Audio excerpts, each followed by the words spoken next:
Setiap hari sebelum kita melangkah nak pergi kerja, jangan lupa untuk baca doa ni. InsyaAllah doa ni akan menyebabkan rezeki kita bertambah-tambah, kita akan jadi kaya raya, banyak keberkatan Allah Ta'ala turunkan dalam hidup asbab daripada kerja kita yang kita usahakan. Kita baca sama-sama. Bismillahirrahmanirrahim. Allahumma kfini bihalalika an haramik wa aghnini bifadlika amman siwak. Ya Allah, kayakan aku, cukupkan aku dengan benda yang halal tanpa perlu aku kepada yang haram. Dan ya Allah, kayakan aku dengan kurniaan-Mu tanpa aku mengharapkan selain daripadamu. Kita kena ingat, selagi mana kita kerja disebabkan 3 perkara. Kerana untuk menafkahkan diri kita, untuk menafkahkan keluarga kita, dan untuk mengelakkan kita daripada sifat meminta-minta.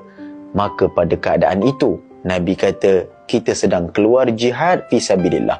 Jihad fisabilillah. Walaupun kita tak sempat nak buat ibadah-ibadah lain, kerja tu ibadah.